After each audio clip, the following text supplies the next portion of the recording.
Can you hear All me? right. Yes, I Hey, can what's hear up, you. Mark? Hey, how's it going, man? Glad you could I'm doing join. well, and you? I'm doing really well. I'm doing really well. This is live from Atlanta here.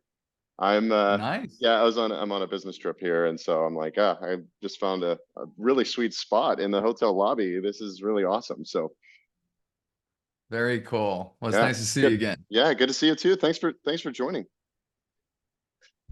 You bet.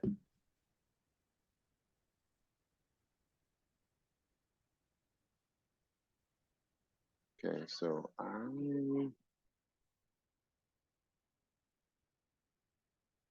right, I'm gonna click go live here.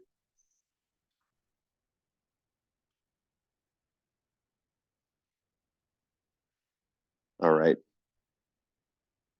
Well, we're going to get started because I want to be mindful of the time. And so thank you. We'll see as others join us here. We'll have an opportunity to do that. If not, this is actually the first time I'm doing this live on LinkedIn. So who knows how this is all going to go, but all good. So thanks for joining. And really, this is a Q&A. At the same time, I also have a lot of things prepared if we if there's not a lot of questions. But really, the call today is focused on sales is not a numbers game.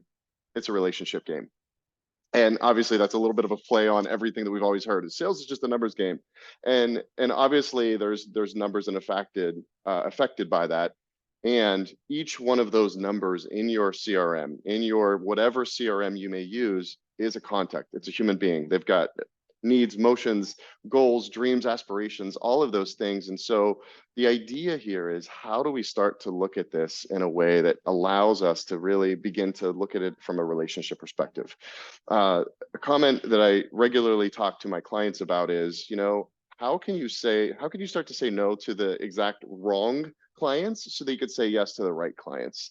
And it's become through a lot of studying and evaluation of who that particular client is. So before we get into this, what I want to do is, kind of talk a little bit about the format of what we're going to do and just give a real quick background, although I know you and I have an opportunity, but for those that may be listening or watching this at a later time, we'll have an opportunity. So my background has always been very entrepreneurial.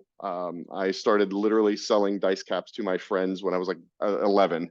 And then I started a lawn care business. And, it's just always been one of those things for me to be able to continue to connect with others and offer them something that they could really benefit and use.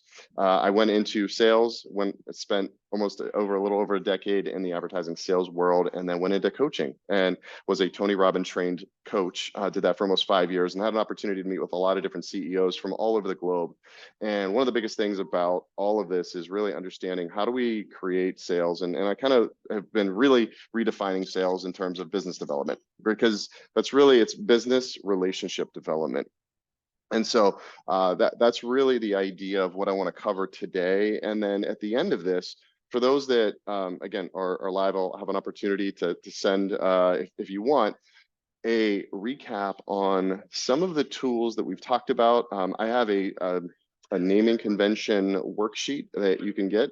We'll cover that. I'll pull that up as a live stream here, essentially, and kind of just show you a little bit more about what that thing is. And then also, I have some different spreadsheets and tools for you to be able to look at, including some videos that will help you kind of navigate through this, because a lot of it really comes down to an organization challenge, where things are in disparate places and none of them really talk to each other. So that's really, and you start to get things more clarified and get more things aligned, then more opportunities come as a result of that. So that being said, I love to talk about either deal flow, content organization.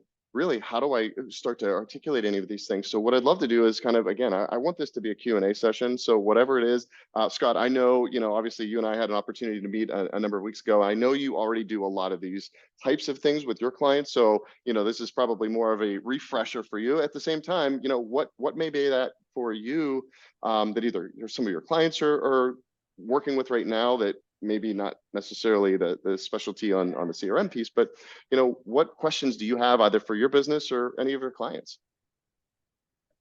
Let's hear. The thing that comes up first is the sales process and the CRM are kind of at odds. You'd mentioned the naming, Yeah. so like the sales stages have different names than what you see in the CRM itself. And Yeah. I'm just really curious to get your take on that Oh, and how to create alignment and organization and fluidity. How about I that? I swear that was not a planted question for any of the that was fantastic. Because ultimately, here's the sheet that I probably had an opportunity, probably had a chance to see a little bit in preparation for this meeting, since you had signed up for this call. So what I did was I put together this worksheet, right? And so there's a lot of things inside of this. And your specific question today is really around the life cycle stage, right? And so that's really about where are the clients and how do we define those clients? Because in most cases, I literally was just, I'm in Atlanta right now for a business trip. I'm actually flying out basically almost as soon as I wrap up with this call.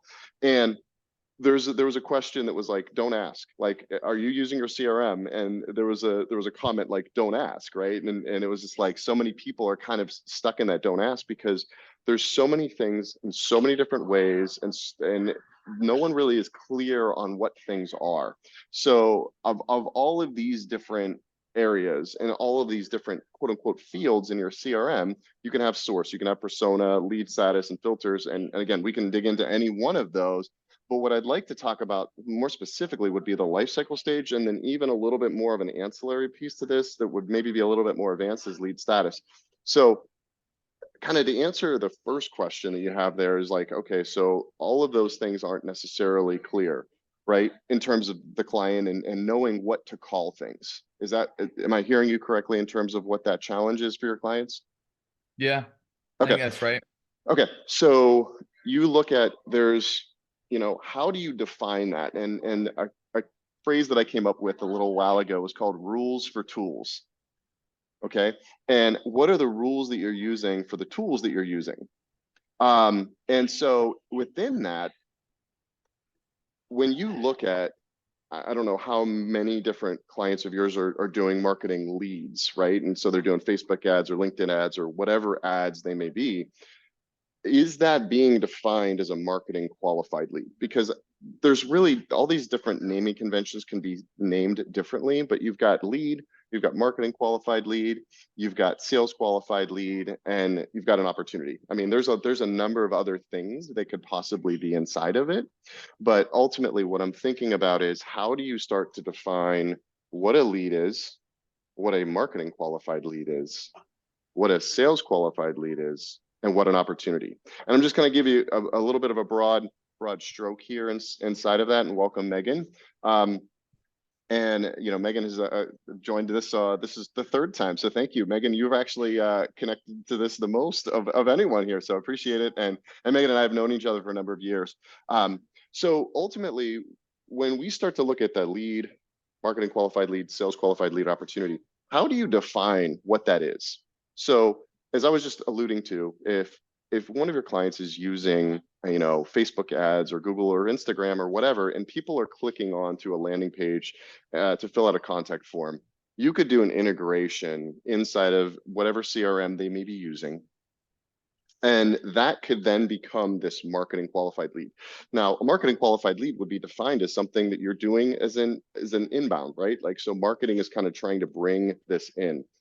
Sales qualified is something, and again, I'm going to getting into a little bit more details here, but just to kind of give some perspective. So if you were to look at a sales qualified lead is someone who basically fits that ideal persona. And a big challenge that I see just across the board, and literally was talked about in multiple sessions here, was this ideal client persona, right? And who's your persona? So can you qualify that persona based off of the challenges, characteristics, and goals? So I call them persona power of three. Those are kind of the main areas of what defines a sales qualified lead. So it means that they've got these types of challenges that your company solves. They've got these goals that that you can deliver on your client. And then they've got these characteristics. They've been in business for so long, right? I've got my persona power of three contact or client or persona is, his name is Michael Marketer. And he's been doing anywhere from $1 million to $20 million in annual revenue. right? So that's a characteristics of his. One of the challenges is he's hired a salesperson before, and that salesperson hasn't worked out, right? So I kind of know, all right, well, if I talk to someone who's had that challenge before, and then their goal is they want to hire a salesperson and they want to take that and grow to the next level. Knowing that there's that fear that if they hire someone again, they're going to run into that same challenge, right? So it's kind of like knowing all of those things about that. If I start to talk to someone at an event or wherever I'm at, if they fit those criteria, that would be a sales qualified lead, right? And so I'm, again, using that as an example.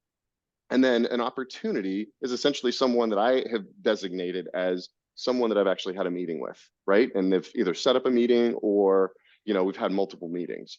So what you start to do is you start to see how and where are your leads coming from and how do you start to define them in a way that's cohesive. And I started off with the lead. Lead is almost kind of like one of those things that you could use as a catch-all. And I don't like using catch-alls, but like maybe sometimes you need to put that lead into something where it hasn't been sales qualified yet. It might be an inbound, but you might not know exactly how, and it might not have the integration yet. So those are kind of four main categories. There again, there's multiple other categories and ways of being able to do that. But I think it's a great question, and hopefully that helps answer a little bit more of the clarification. So my recommendation there is to define that very clearly, and less is more. I did this where I would do like life cycle stages and then separate lead statuses. So you can have various stages within a sales qualified lead, or you could have various stages, lead status stages inside of an opportunity, or different lead status stages inside of a marketing qualified lead. That starts to get over that's a little over complicating things initially when you're just trying to get mass adoption. Because basically the biggest thing is, can the team pull up, or the owners or whomever, can they pull up what their sales team is doing and know, are they a marketing qualified lead? How many marketing qualified leads? How many sales qualified leads do we have? And then how many opportunities? Because that starts to give you metrics that you could begin to manage from and really manage. Are you good Yeah, with me asking a follow-up question to this? absolutely. 100%. Yeah, no, that's what this is all So about.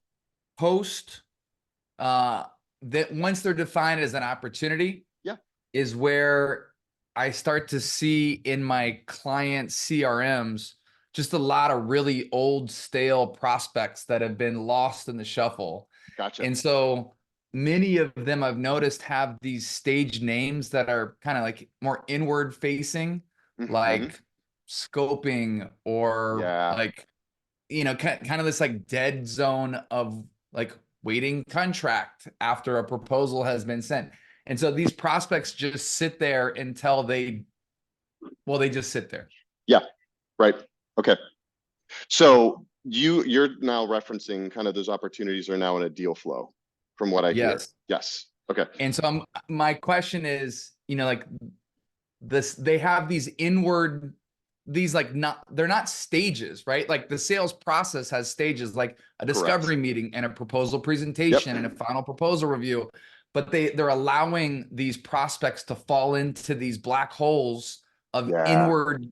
And so I'm just curious to get your take on that and how to keep the CRM clean, tidy, Yeah. moving, and Yeah. ultimately close her out. Yeah. And eventually I think this becomes a process where in a few after months of consistently like looking at that deal flow and moving them in a meeting per se, right? Saying like, hey, where are we at? If there's no new activity, we've got to move it into this other deal flow. Because one of the nice things about deal flows is you could create multiple deal flows, right? And so again, you don't want to get overly complicated with that either. But if there are opportunities where it might just need to be that you need to put them into more of a flow and more of a sequence to keep them engaged, but they're not really an active prospect. So I think, if you're looking at this deal flow as this is the optimal, like, and you define whatever that is, like 6 months to 12 months is typically a lead cycle, right? In terms of, in some of the longer term, longer tail B2B processes. So from the initial relationship, when you first meet them to the time that you have the first meeting, to the second meeting, to the follow-ups and all those in betweens, it could take anywhere from, I mean, it could be happen as soon as 3 months, but you know, in most cases, it's anywhere from 3 to 12. So what you can almost begin to look at is in that deal flow, how do you articulate that within a certain period of time? And as you're having these weekly meetings or monthly meetings or whomever, like, let's just be talking about who that person is. If there needs to be a flow, a follow-up in some way, shape, or form, because it's a lost opportunity, then move it into another deal flow. But that shouldn't be like, you want to have optics on your opportunities that are really closest to closing. And I totally get, you don't want to miss the ball on opportunities that are kind of sitting there a little bit. But one strategy that I've been like talking a lot about, I don't know if you've ever heard of I'm sure you have. It's pretty popular focus, and I'm going to apply this to CRM here. But the idea of, if you ever heard that professor that walks into the class and there's a jar sitting on his desk, and he's got the big boulders, he's got the rocks, and he's got the sand, right? Pebbles and sand, if you will, or let's just call it boulder, rocks, sand. And he said, you know, if you pour everything, all the sand in first, you can pour in some rocks, but you can never fit in the boulders. So he said, if you put the boulders in first, the rocks can fill in the other details and the sand can fill in the details. I want to apply that strategy to a CRM, right? So what are those boulders? So if that person is now sitting out there and they're not necessarily being moved from a stage, like if it sits in a stage, well, this is where you can start to set up rules for tools within the deal flow, right? If this deal has been sitting in that lane for waiting for approval, right, for 3 months, 6 months, whatever that is, then wait a second, is that really a proposal? So then you can move it into this other deal flow stage. And when you move it into that deal flow stage, that is where one of your boulders can come in. And something that I regularly send out is a newsletter. And that's a really simple boulder, because I'm going to create a newsletter each month, send that out each month. It's going to keep reminding, hey, Mark's around, right? Or this opportunity, and here's something of value for you. It's not specifically designed to a particular challenge per se, but it's at least, it's another poke, right? It's another opportunity to kind of start to speak to that. Then you could start to plug in, maybe, hey, maybe there's a clarification. At the bare minimum, you want to send out a boulder, at least, of like a newsletter or some sort of sequence. Another thing could simply just be a reminder task of following up with them in 4 months. And, you know, there's an email and some templates that you could send where it's like, hey, in the meantime, here's something that might be of value to you as a client, because again, you're really thinking about that ideal persona and you're really understanding what it is that they're challenged with. And then you can kind of fill in the sand with some of the other calls and other touch points, custom touch points. Maybe it's a thank you note, or maybe it's a book, or maybe it's something that you just recently thought of that could really connect to them. So that's kind of where I like to look at utilizing that analogy in a way that people can really begin to understand it. So hopefully, yeah, and again, feel free to follow up any other questions on that. But, you know, does that kind of help with defining that? So then again, the clean pipeline are those main opportunities. And it's you defining that as, hey, this is going to be your best element of forecasting. Now, is forecasting going to be ever 100% accurate? No. At the same time, you're going to be a lot more accurate, and it's going to be a lot cleaner, because what they're going to be able to do is they're also going to be able to focus on the low-hanging fruit, as opposed to, you know, so many times I've had clients have like 5,000 names or 9,000 names in their database, and they don't know what to do with that. And there was one particular client, been in business for almost 25 years. They had 9,000 names, broke it down. When we started working on their CRM, we had it down to 600. Their team can do something with that. It's not 9,000, but 8,400 of them didn't necessarily need to be on the CRM, right? So clean data in, clean data out, messy data in, messy data out. So I love both your questions there. So thank you. Any other follow-ups there? I'm good. Thanks. Okay, cool. All right, great. Megan, thanks again for joining. Any questions? I know you've been really working on this, and I've been getting your quote unquote boulders of your the newsletter, and great job on that. Any questions in terms of sales is not a numbers game, it's a relationship game. Yeah, thank you, Mark. Yeah, Yeah. I've been working on a lot of that stuff. and getting things set up so that they can, a lot of those, the sand type of emails, the small things in between, are things I've been kind of trying to build out on my own, like Mhm. all at one time, maybe. And Yeah. then figuring out how to layer those things out then into sort of a drip campaign so that these things happen without me having to do that stuff. Mhm. Um, so that's kind of what I've been working on, but no questions come to mind right now. And sorry I was late. Oh, I couldn't find the no, Zoom link for a little no, bit. that's all right. No problem. No problem. Um, Yeah. so again, I mean, I think, as we keep working on more and more of these opportunities of just understanding that relationship, it's there, you could start to begin with ways, and my initial approach with any client is I'm beginning to talk with them about, where they want to clean up their CRM or whatever they want to do. I say, you know, before we start to go to any type of automation, we need to go through what I basically call the 4 steps of like capture, apply, refine, and then automate. And so capturing down what it is that you want to do. So like that's what I'm hearing you say that you want to do there, Megan, is you're starting to like, you have some of these emails and you have all of these different things that you've done over time. So imagine this, like the next time, and this is a really simple strategy that anyone who's essentially, I appreciate you guys being on here, and anyone who's going to listen to this at a later time, you already send emails on a very regular basis.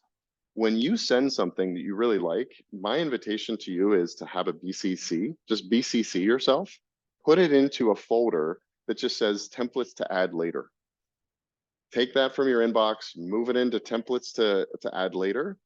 And these can become, I use Google. Google has a templates tool that you can pull up and you could start to use. So it's like, man, this is something that I'm regularly talking about or regularly sending out. So how do I take that initial email and how do I, before I send it out the next time, how do I clean that up again? Like if I were to say this and send it out again, how can I clean it up?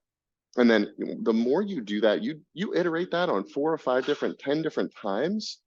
It's amazing what that initial email, where it might have been this long or this long or this long, and then it becomes a sentence or two. And so my invitation there is you're beginning to do some of this, and again, just like sending out some of those emails that you regularly need to share as a template, um, then you could start to put that into some of those sequences, and you could start to assemble these into a Google Doc or a Word doc or whatever, and then start to see the flow and start to see how would that, if I'm a client that's receiving that or prospect that's receiving that, who's an ideal persona that you're really going for, is it solving their challenges, their characteristics or goals? And if not, then why are you sending it? Right. And look, there's been times where there was, when I first kind of clicked onto this idea of having like a template, it was like I sent out this email to someone after I met them at a conference, and I had just read the book Scrum, The Art of Doing Twice the Work in Half the Time. And I came up with a 3 bullet point summary of why I thought that book was good. I included a link to Amazon. I didn't include like I don't think it was a referral link or anything, but it was just like, hey, here's a great book I just got done reading. It's called Scrum. It's doing twice the work in half the time. Here are the 3 main benefits of why I loved reading it. And based off of our conversation, I thought you would enjoy it as well. I got feedback from that, like, thank you so much for this thoughtful email, right? And it was a thoughtful email as I created it. At the same time, I was able to use that and again and again and again. And years later, I could still use that email because I wrote it. And it's one of those things that don't underestimate some of those thought provoking and thought relationship type of emails that you want to really say, like, I heard you, I care about you. And, whether we're doing business or not, I still want to add value to you because you're a human being and there's goals, aspirations, dreams, and whatever it is that you're looking to accomplish. So how can we help you do that? Right. And maybe this book, maybe it's not working with me right now, but like, here's a book, right, that you can go buy on Amazon for whatever, $15, and begin to implement some of the things that you're looking to do. And so, again, as you're putting together that sand and the rocks and then the boulders, all of them start to work together in a very cohesive way that's consistent with the brand of developing a relationship and not just a transaction of trying to like, hey, you want like set up a meeting and set up another meeting. Like I remember there was a quote, and then we'll be kind of wrapping up here in just a second. I did a modularized program literally almost a decade ago. And one of the most favorite modules for all the AEs that listened and went through this module was be persistent, not pesky. Most salespeople are, you want to buy? How about now? How about now? How about now? I've got this great product. How about now? How about now? How about now? That's pesky. Persistent is, hey, I heard what you talked about the last time, or after our meeting, this is what we talked about. Like I started creating this what I heard document that I'll send out after I have an initial meeting. And it's one of those things that, hey, these are some of the things that you said. Are these, did I hear you correctly? Because everyone wants to be understood, heard, and really seen as a human being, right? So that's what we're really talking about inside of all of this. And yes, there's some manual steps to this. The manual then allows you to then get to that automation. That's why I say capture, apply, refine, automate. The automation just doesn't magically happen. It happens over time. It happens through consistent focus on who that relationship is that you really want to develop. So I just want to say thank you guys for both for joining, for asking some great questions and just kind of commenting, and again, for showing up here. Appreciate also, I think this is live on LinkedIn. I don't know if it is or not, but I appreciate you. So kind of as a follow-up, there's things where Scott, again, I would love to just continue to stay in touch with you as well. But I've also started working with, I do these monthly calls. So if there's anyone else that you would like to have them kind of join, feel free to invite them, right? This is really, I want this to be an open forum just to give opportunities for people to ask some questions that they might normally be like, I don't even know where to go for that, you know, because yes, you can Google it. Yes, you can YouTube it. Yes, all these things. But at the same time, sometimes it's like, how do you talk through this in a way that's going to really articulate that? And then in addition to that, I also offer like a sales evaluation, like where we can just kind of go through like these 7 steps. Where in the sales evaluation process do you really need to be starting to look at that? So like, you know, as we talked, starting with elite life cycle stages, you know, okay, do we need to really focus there, or do we really need to go back and say, do we have our persona really clarified? Because all of the other stuff is moot if you don't know who you're trying to talk to. You're going to just sound like everyone else that's just trying to get louder and louder and louder on a stage in front of thousands of people, but you're not saying anything different than anyone else that's really specific to that particular persona. So again, I just want to offer that out to you. I'll be sending out for Scott, I'll be sending out a kind of a little recap with a spreadsheet that I've actually created with a video that kind of walks through all of the different like main fields. There's obviously a lot more fields, but I kind of wanted to simplify it down into the main ones we were just talking about. So you'll be getting a video on that. So yeah, if there's no other questions, I just want to say thank you. I really love doing these and just want to continue to do it. If there's any questions, clarifications, follow-ups afterwards, I'm happy to do that. But you know, if you were to take a look at this, and sorry to put you on the spot here, at the same time, I like to do this with any of my clients as I'm wrapping up, or quite frankly, anytime I'm meeting with anyone, it's like, hey, what was the biggest takeaway? You know, in terms of like what was something new? Because you just invested 29 minutes of your time right now, 30 minutes soon, but you know, you just invested 30 minutes of your time, and I want to make sure that was really worthwhile and it's something actionable for you to be able to take. So is there a takeaway that you have? Yeah, the sheet that you showed us, and breaking down the funnel into different stages and getting clear on, you know, the lead source with MQL and SQL and opportunity, I think is helpful. Awesome. Thank you. Fantastic. All right, Megan. Yeah, same here. It's the naming conventions and the way that, you know, email can be automated but also personalized at the same time. And you can automate the personalization aspect of it and, you know, still write personalized emails, but it's not going to be feeling not authentic or anything like that. And by the way, this is working on LinkedIn Live. You've got that set up. Sweet. All right. Well, yeah, this is my first ever try. So thank you. Thanks for clarifying that too. Awesome. All right. Well, appreciate it. Anything else you have, feel free to send me a message. And yeah, I look forward to staying in touch with both of you guys. Thanks, Mark. Safe travels. All right. Thank you very much. Okay. Bye now.